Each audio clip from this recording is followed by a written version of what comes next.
नमस्कार, बहुत स्वागत है आप सभी का। मैं मीरा राजपूत। क्या भारत की राजनीति में बड़ा उलटफेर होने जा रहा है विपक्षी राजनीति में, और कुछ ऐसा होने जा रहा है जिसके बाद बीजेपी को 440 वोल्ट का झटका लगने वाला है। जो बीजेपी ने सोचा था 2029 के लिए, जो बीजेपी ने सोचा होगा विधानसभा चुनावों के लिए, उससे बिल्कुल डिफर चलती हुई विपक्षी राजनीति दिखाई दे रही है।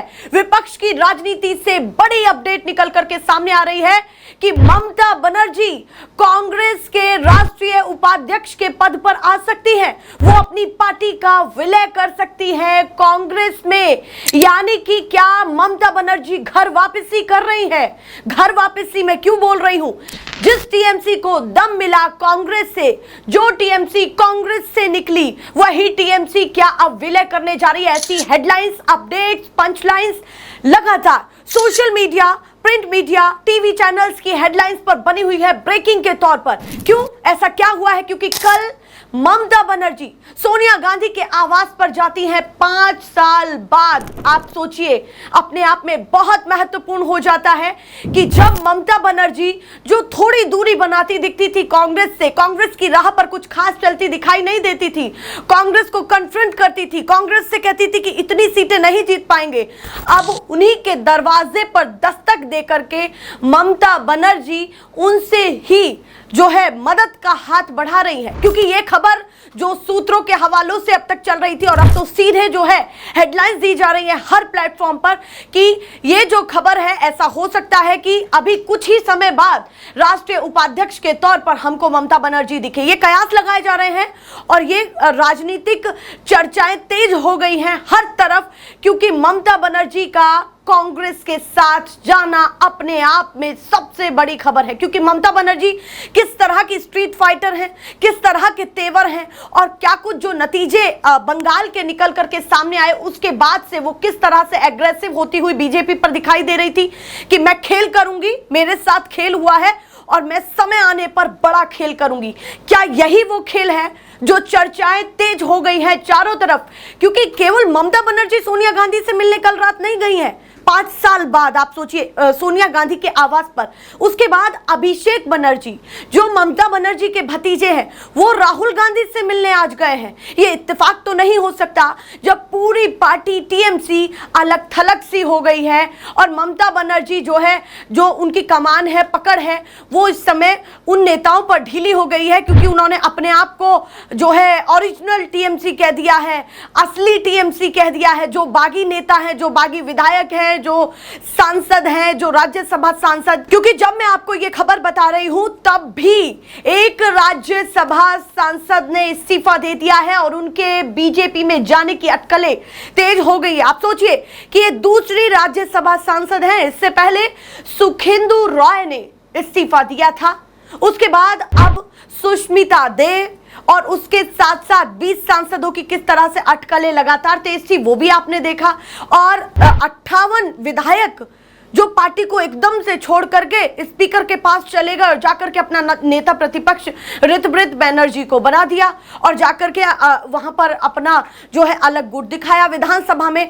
तो विधायक भी गए, सांसद भी गए, और जो करीबी नेता है ममता बनर्जी के वो भी जा रहे हैं। और पकड़ किस तरीके की है ये अभी आप देख ही लीजिए।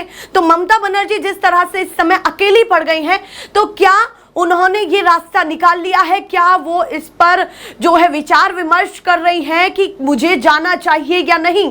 क्योंकि सोनिया गांधी की तरफ से ये ऑफर बताया जा रहा है सूत्रों के हवालों से कि सोनिया गांधी ने ये ऑफर दिया है कि आप विलय करिए और हम आपको राष्ट्रीय उपाध्यक्ष के पद पर देखेंगे। आप सोचिए, मल्लिकार्जुन खड़गे के बाद ममता बनर्जी वो चेहरा होंगी जिनके नेतृत्व में पार्टी चलेगी।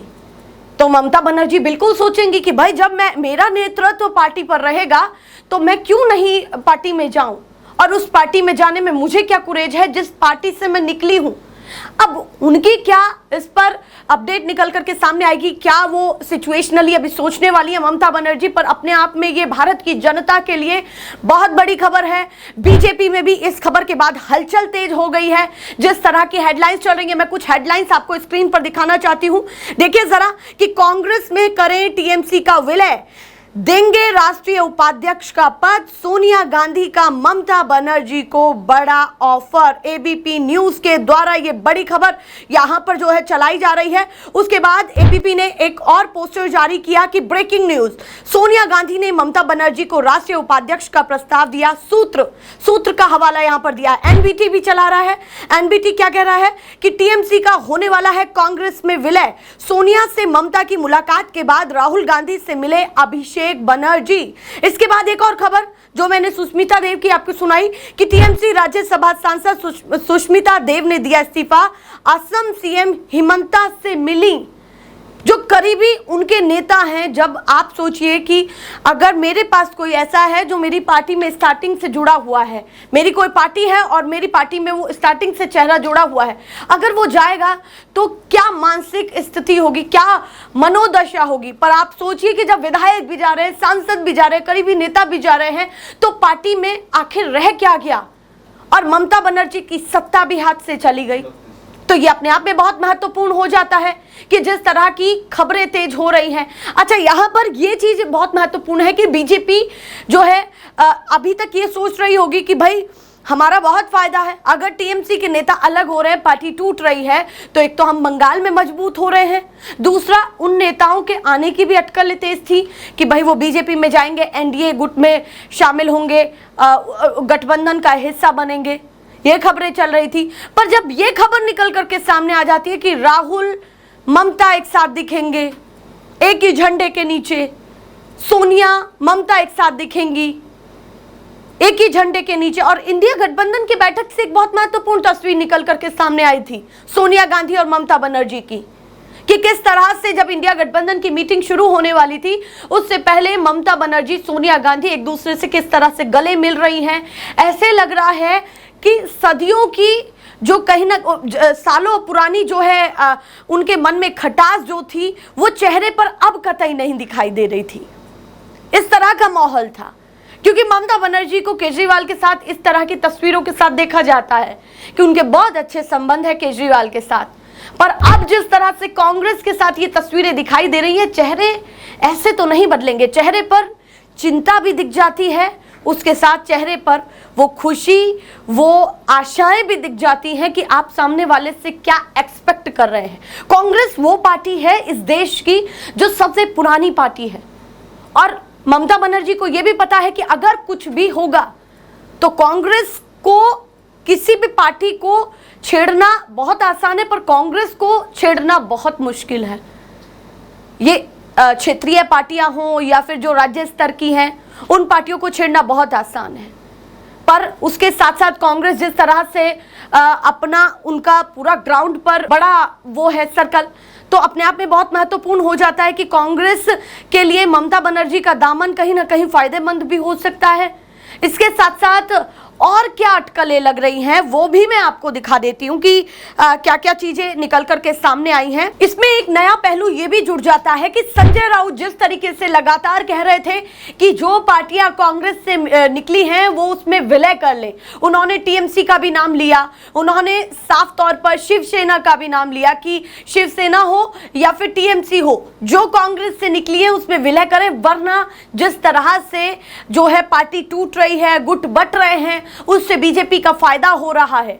यह भी कहा संजय राउत ने कि विलय करने में ही भलाई है कांग्रेस में। अच्छा, यहां पर महत्वपूर्ण यह भी हो जाता है कि जिस तरह से संजय राउत ये कह रहे थे अभी तक, उन्होंने आज भी ये बयान दिया है। आपसे ठीक कुछ घंटे पहले उन्होंने ये कहा है कि इसी में ही भलाई है, विलय कर लेना चाहिए कांग्रेस में टीएमसी को और शिवसेना को। संजय राउत का ये बयान निकल करके सामने आना और ये भी कहना कि राहुल गांधी दूरदर्शी नेता हैं, वो जिस चीज की आशंकाएं लगाते हैं वही होता है।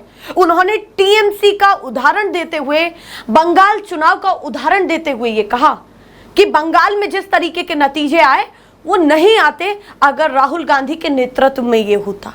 ये संजय राउत ने कहा कि अगर दोनों पार्टियां साथ मिलकर के यानी कि चुनाव लड़ती तो ये नतीजे नहीं निकल करके आते। क्या बंगाल चुनाव के बाद विपक्ष ने कुछ और ही रणनीति बनाई है जो पिछले किसी भी चुनाव में नहीं दिखाई दी? हारते हैं अलग अलग राज्यों में विपक्षी पार्टियां हार जाती हैं, फिर उसके बाद विचार विमर्श करती हैं, चुनाव आयोग को लेकर के कहती हैं, कभी और सारी चीज़ों को, चुनावी गड़बड़ियों को लेकर के कहती हैं। बहुत सारे अलग अलग सिनेरियो बनाए जाते हैं। पर इस बार जो परिस्थितियां, तस्वीर निकल करके सामने आई है, ये अपने आप में बहुत महत्वपूर्ण हो जाती है कि किसी पार्टी के विलय की बात चल रही है और ब्रेकिंग के तौर पर यह खबर हर चैनल पर दिखाई जा रही है। क्या कुछ होने वाला है मैं वो भी आपको दिखाऊंगी, पर हमारे साथ जुड़े रहिए। अपडेट्स क्योंकि आपको यहीं पर मिलेंगी, और चैनल को सब्सक्राइब करके जरूर जाइएगा और अपनी राय कमेंट सेक्शन में जरूर दीजिए। फिलहाल के लिए नमस्कार।